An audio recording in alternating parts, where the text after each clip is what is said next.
The moment I saw Enoch leaning against the doorframe of my dorm, his eyes locked onto mine with a quiet intensity, I knew my life was about to change forever. It wasn't supposed to be this way. It wasn't supposed to feel this way. But there I was, trembling under the weight of something I couldn't name, something I wasn't ready to admit even to myself. Let me rewind. My name is Celeste. I grew up in a quiet corner of Maine where life was simple and predictable. My family wasn't wealthy, but we were close-knit, grounded by my parents' unconditional love and support. Enoch, my older brother by 3 years, was my anchor. He was my protector, my guide, and my first hero. I never imagined that bond could become anything but pure and unshakable. But life, as it turns out, has a way of twisting even the most sacred of relationships.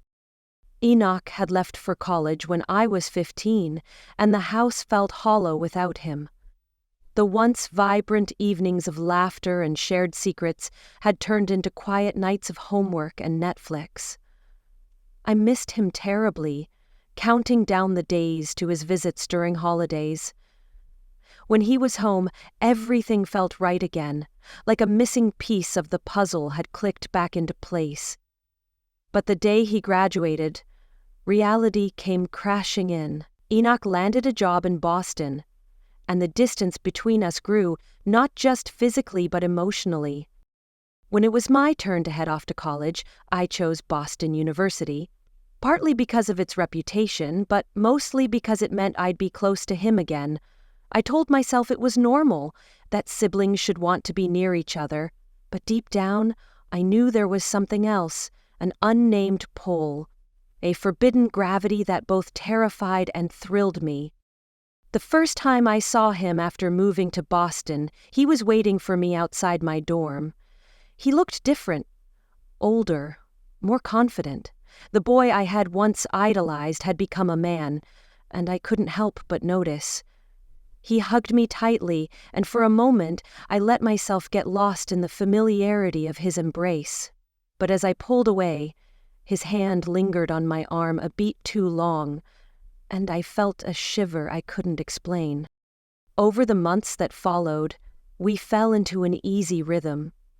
Enoch would visit my dorm often, helping me navigate the chaos of freshman year. We'd grab dinner, watch movies, and talk late into the night about everything and nothing. But beneath the surface of our sibling bond, there was an undercurrent of something neither of us dared to acknowledge. It started with stolen glances, his eyes lingering on me when he thought I wasn't looking, the way he'd brush against me in a crowded room. Then came the late-night conversations, his voice low and intimate, as if we were sharing secrets no one else could understand. I told myself it was harmless, that I was imagining things, but my resolve crumbled the night he kissed my forehead goodbye, his lips lingering just a moment too long. One evening, as we sat on the couch in his apartment, the air between us felt charged. The city lights cast a soft glow through the window, and I could hear the faint hum of traffic below. We were watching a movie, but I couldn't focus. His arm was draped casually over the back of the couch, his fingers grazing my shoulder. I could feel the warmth of his body, the steady rise and fall of his chest. My heart raced, each beat louder than the last, drowning out the dialogue on the screen. "Celeste," he said softly, breaking the silence. His voice was deeper, more serious than usual. I turned to look at him, and the intensity in his eyes made my breath catch. "Yeah," I managed to whisper. He hesitated, his gaze flickering to my lips before meeting my eyes again. "There's something I need to tell you." My pulse quickened as 1,000 possibilities raced through my mind. I opened my mouth to speak, but no words came. And then, before I could stop him, he leaned in and kissed me. Time seemed to freeze. My mind screamed at me to pull away, to stop this before it went any further. But my body betrayed me, leaning into him as if this was what I'd been waiting for all along. His lips were soft, his touch gentle but insistent. When he finally pulled back, his eyes searched mine for a reaction. "I'm sorry," he said, his voice barely above a whisper. "I shouldn't have—" I cut him off, my voice trembling. "Enoch, we can't." "I know," he said, his hand brushing against my cheek. "But tell me you didn't feel it too?" I couldn't answer. The truth was written all over my face. From that night on, everything changed. We tried to pretend nothing had happened, but the tension between us was impossible to ignore. Every touch, every glance felt loaded with unspoken desire. We were dancing on the edge of a cliff, knowing full well that one wrong step could send us plummeting into the abyss. The breaking point came during Thanksgiving break. Our parents were hosting dinner, and the house was filled with the comforting aroma of roasted turkey and pumpkin pie. Enoch and I found ourselves alone in the kitchen, away from the laughter and chatter of our relatives. He was standing close, too close, and when I turned to grab a plate, our hands brushed. The spark was instant, a jolt that sent my heart racing. I looked up at him, and the intensity in his eyes was almost too much to bear. "Celeste," he murmured, his voice low and urgent, "I can't keep pretending." My breath hitched as I stared at him, torn between the weight of what we were about to do and the undeniable pull drawing me closer. "Enoch, this is wrong," I whispered. But my resolve was crumbling with every passing second. "Then tell me to stop," he said, his voice a plea. "Tell me you don't feel the same." I couldn't. The words wouldn't come.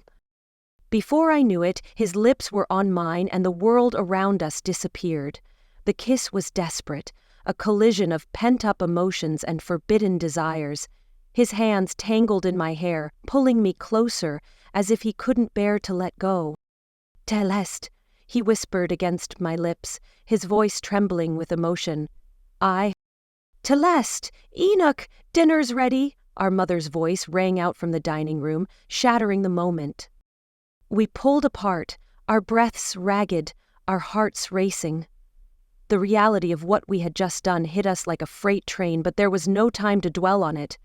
We composed ourselves as best we could and joined the rest of the family, the weight of our secret hanging heavy between us. Over the weeks that followed, we struggled to navigate the tangled web of our emotions. We knew we couldn't continue down this path, but the pull was too strong to resist. Every stolen moment, every secret touch only deepened our connection, making it harder to let go. We tried to act normal in the days following Thanksgiving, but the cracks in our facade grew harder to hide. Every glance, every fleeting touch, every unspoken word threatened to unravel the fragile reality we were clinging to. It was a dangerous game, and we both knew it. The night that everything fell apart started innocently enough. Enoch had invited me to his apartment for dinner. He said it would be good for us to talk, to figure out where we stood and how to move forward. I told myself it was the right thing to do, to confront this head-on instead of letting it fester in silence. But deep down, I knew I wasn't strong enough to resist him. I arrived at his apartment just as the sun was setting, the sky streaked with hues of orange and pink. Enoch greeted me at the door, his expression unreadable. He was wearing a navy blue sweater that brought out the sharpness of his eyes, and the sight of him made my heart clench. "Hey," he said softly, stepping aside to let me in. "Hey," I replied, my voice barely above a whisper. The air between us was thick with unspoken tension as we moved to the kitchen. He poured us each a glass of wine, and we sat at the small dining table, the conversation polite but stilted. He told me about work, and I told him about school, but it was clear that neither of us was really listening. Finally, he set his glass down and looked at me, his gaze steady but filled with something I couldn't quite decipher. "Celeste, we can't keep avoiding this." I nodded, my throat tight. "I know. I don't know how to fix this." he admitted, his voice breaking slightly. "But I can't pretend I don't feel what I feel." My chest tightened as his words hung in the air. I wanted to tell him he was wrong, that we could go back to the way things were. But the truth was, I felt the same. And denying it felt like lying to myself. "Enoch," I began, my voice trembling. "I don't know what to do either, but this, whatever this is, it's tearing me apart." He reached across the table, his hand covering mine. The warmth of his touch sent a shiver down my spine. "I don't want to lose you, Celeste," he said, his voice raw with emotion. "But I don't know how to stop feeling this way." I looked down at our intertwined hands, my mind a whirlwind of conflicting emotions. "Maybe we can't stop," I whispered, the words tumbling out before I could think better of it. "Maybe we're not supposed to." His eyes widened, and for a moment neither of us spoke. Then, as if pulled by an invisible force, he leaned across the table and kissed me. It wasn't rushed or desperate like the last time. It was tender, filled with a depth of emotion that took my breath away. When he pulled back, his forehead rested against mine, and his voice was barely audible. "Celeste, Don't," I interrupted, my heart pounding. "Don't say it, not yet." The rest of the night was a blur. We didn't talk much after that, but we didn't need to. The lines had already been crossed, the boundaries erased, and as much as I wanted to hate myself for it, I couldn't bring myself to regret it. Over the weeks that followed, we fell into a dangerous rhythm. We'd steal moments together whenever we could, lingering touches, whispered words, and stolen kisses. It was reckless and selfish, but it felt like the only thing keeping me grounded. Enoch was my anchor in a world that felt increasingly unsteady, and I clung to him like a lifeline. But the weight of our secret was suffocating. Every time we were together, I felt like we were tempting fate, daring the universe to expose us, and I knew it was only a matter of time before everything came crashing down. That moment came one cold winter evening, when our mother showed up at Enoch's apartment unannounced. I was sitting on the couch, his arm draped casually over my shoulders, when the knock came. We froze, our eyes locking in a silent exchange of panic. "I'll get it," he said, his voice tight. I watched as he opened the door to reveal our mother, her face lighting up with surprise and delight. "Celeste, what a nice surprise," she said, stepping inside without waiting for an invitation. "Hi, Mom," I said, forcing a smile. My heart was pounding so loudly I was sure she could hear it. She sat down in the armchair across from us, her eyes flicking between us with a hint of suspicion. "You two seem awfully cozy," she remarked, her tone light but probing. I felt my cheeks flush, and I quickly stood up. I was just about to head back to campus. I lied, grabbing my coat. "It's getting late." Enoch shot me a look, but he didn't say anything. I mumbled a quick goodbye and practically ran out the door, my heart racing. As I walked back to my dorm, I couldn't shake the feeling that she knew, that she had seen through our carefully constructed facade. The next few days were tense. Enoch called me repeatedly, but I couldn't bring myself to answer. I needed time to think, to figure out how to fix the mess we had created. But deep down, I knew there was no fixing this. What we had done was irrevocable, and there was no going back. When I finally saw him again, he looked like he hadn't slept in days. We need to talk," he said, his voice hoarse. I nodded, my stomach in knots. "I know." We sat on the couch, the silence between us heavy with unspoken words. Finally, he broke the silence. "Celeste, I love you. I've always loved you. But it's destroying us." Tears welled up in my eyes as I nodded. I know. But I don't know how to let you go. His hand reached out to cup my face, his thumb brushing away a tear. We have to, he said softly. For both of us. The words felt like a dagger to my heart, but I knew he was right.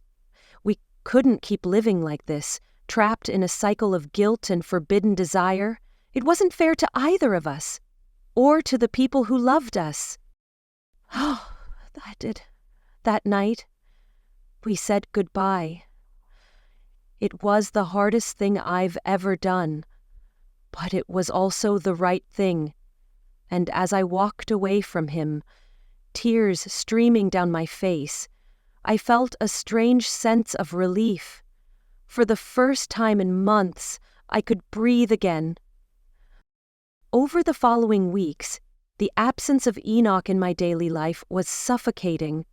The spaces he used to occupy, his laughter, his scent, his presence, were now empty voids that seemed to echo with the weight of our decisions. But as much as it hurt, I knew it was necessary. I threw myself into school and my part-time job, trying to create distance not only from Enoch, but from the person I had become during those forbidden months. I cut off our daily texts, stopped showing up at the coffee shop we frequented, and deleted every photo that could drag me back into that whirlpool of emotions. It was hard to resist the urge to call him, to hear his voice again, but every time I felt my resolve weakening, I reminded myself of the pain in his eyes the last time we were together.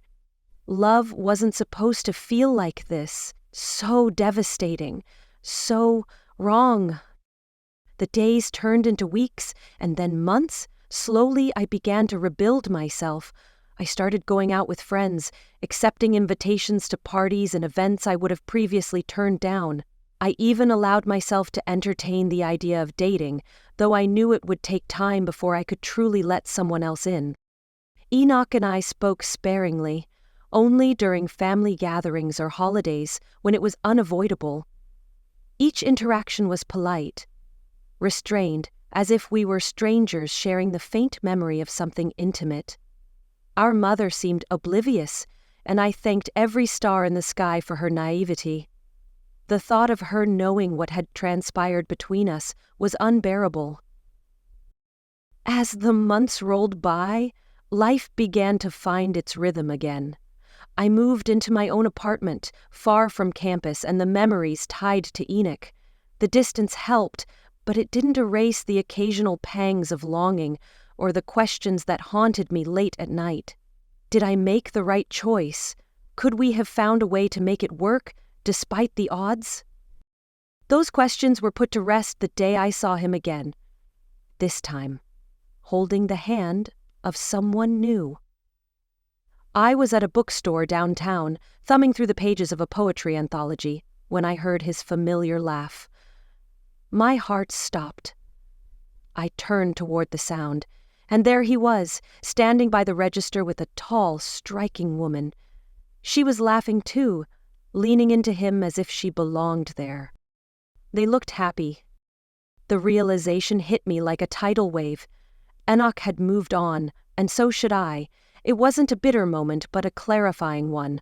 I felt a strange sense of peace wash over me as I watched them leave the store, hand in hand.